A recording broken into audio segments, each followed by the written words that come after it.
Episode 215 heart broken. मोहित ने विधि को शांत करने के लिए कई तरीकों का इस्तेमाल किया, लेकिन वो सब बेकार साबित हुए। वो एक पुराने बुरे सपने में फंस चुकी थी और उसे कहीं भी कोई रोशनी की किरण दिखाई नहीं दे रही थी। मोहित को बहुत ज्यादा चिंता होने लगी। उसने विधि के खून से लथपथ शरीर की बदबू को नजरअंदाज करते हुए उसे और भी कसकर पकड़ लिया था। वो बार बार दोहराता जा रहा था, इट्स ओके विदुषी, मैं यहाँ भी तुम्हारे साथ हूँ। उस गड्ढे के बाहर से किसी ने नीचे एक सीढ़ी डाल दी। गड्ढे के ऊपर लोगों को इसके अंदर की सिचुएशन के बारे में कुछ पता नहीं था। उन बच्चों के टीचर श्याम भाटिया ने सोचा कि विधि सिर्फ डरी हुई है और इसलिए उसने इसके बारे में ज्यादा सिंसियरली नहीं सोचा। उसने गड्ढे में झांकते हुए चिल्लाकर कहा, मोहित बाबा, उसे ऊपर लेकर आइए। मोहित ने अपना सर उठाया और सीढ़ी की तरफ देखा। श्याम सर, इसके बजाय एक हैंगिंग बास्केट नीचे डाल दीजिए। विदुषी जिस कंडीशन में थी उसमें वो सीढ़ियां कैसे चढ़ सकती थी?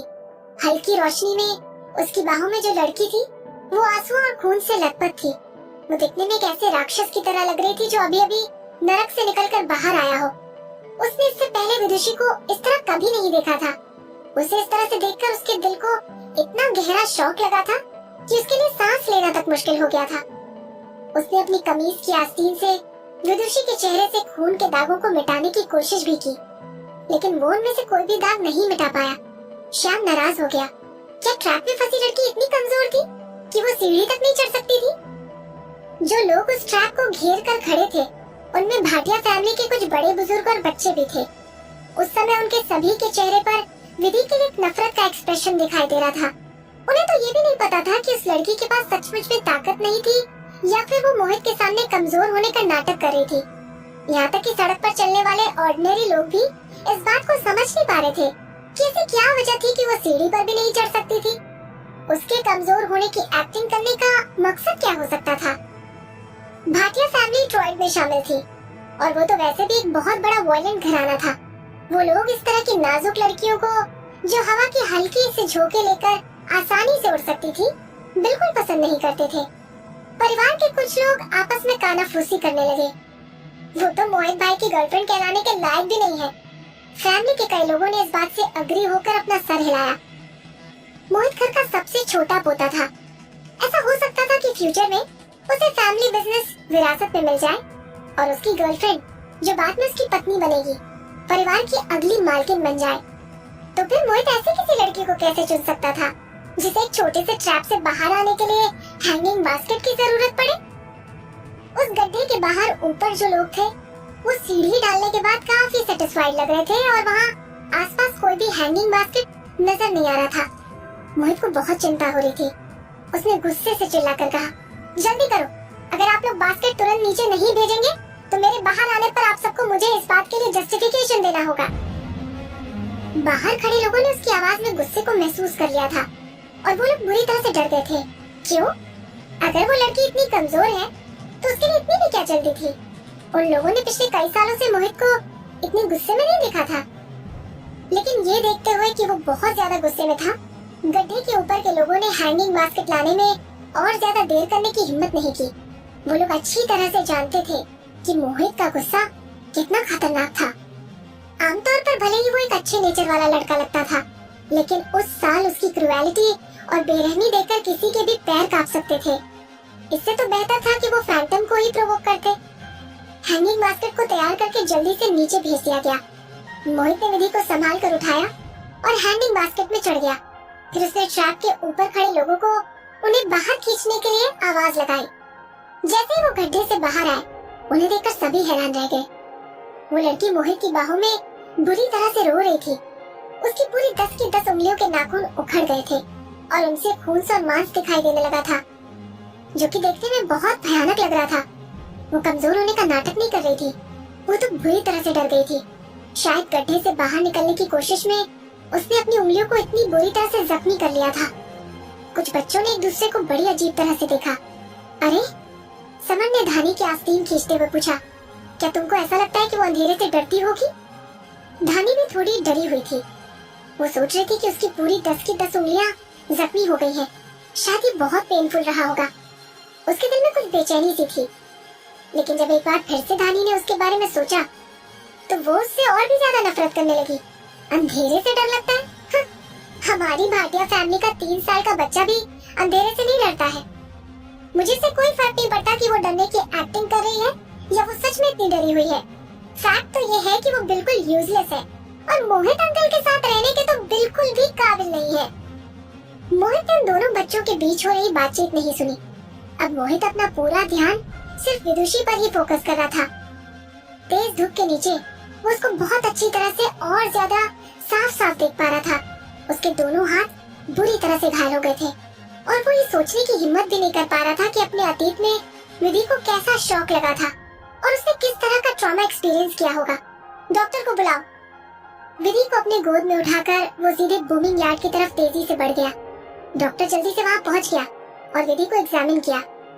उंगलियों के अलावा उसे कहीं भी चोट नहीं आई थी, लेकिन मोहित की बाहों में विधि अब भी बुरी तरह से रोते हुए कांप रही थी। उसकी आंखें धुंधली हो गई थी और उसका मुंह लगातार कुछ बुदबुदा रहा था। उसके आंसू एकदम बेकाबू होकर बह रहे थे। वो ऐसा महसूस कर रही थी जैसे वो किसी भयानक राक्षस के जाल में फंस गई हो। मुझे लगता है कि डर की वजह से मिस शर्मा मेंटल तौर पर स्टेबल नहीं हो पा रही है। अगर आप कहें तो मैं उन्हें एक सेडेटिव का इंजेक्शन दे सकता हूँ। इससे उन्हें नींद आ जाएगी और उनके दिमाग को आराम मिलेगा, डॉक्टर ने सजेस्ट किया।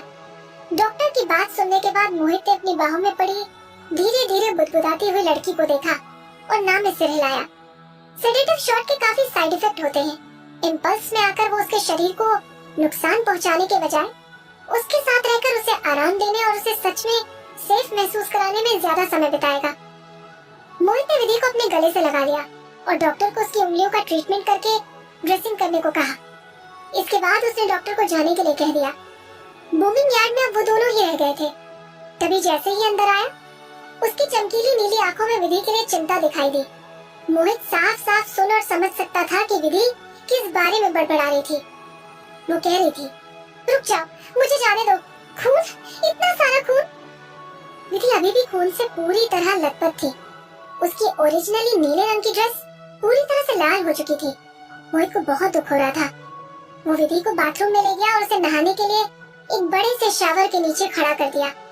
उसका बाथरूम एक छोटे कमरे जितना बड़ा था और गर्म पानी का बड़ा सा शावर एक झरने जैसा फील देता था। इस शावर को चालू करने से ऐसा लगता था जैसे गर्म पानी का झरना बह रहा हो।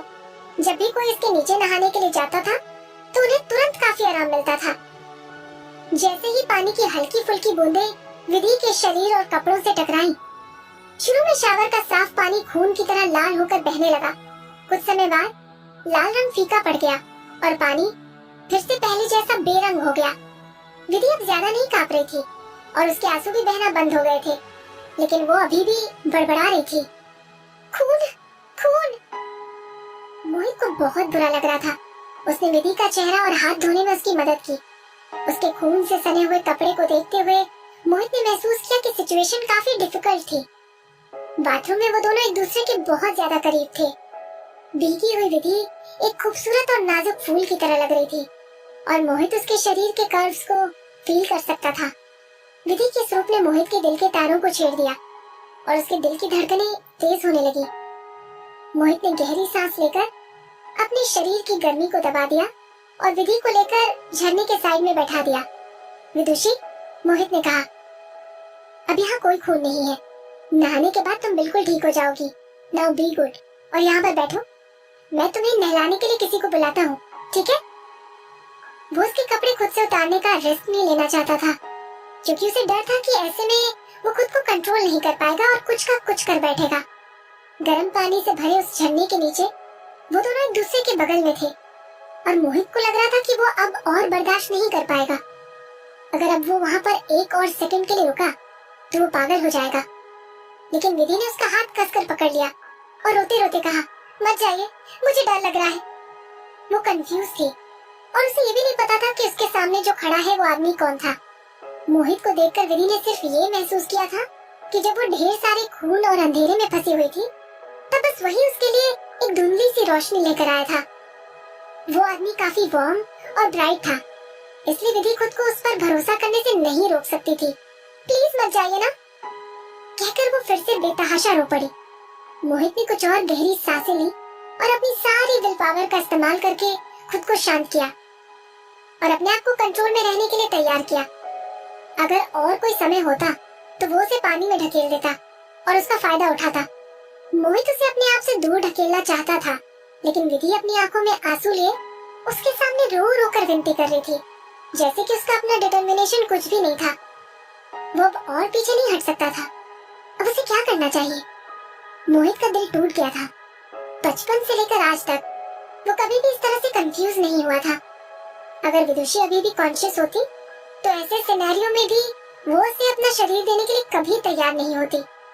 खैर, चाहे जो भी हो, लेकिन उनका पहली बार इस तरह से पास आना एक रोमांटिक रात में, एक खूबसूरती के साथ सजाए हुए कमरे में, एक बहुत बड़े से नरम बिस्तर में होना चाहिए था।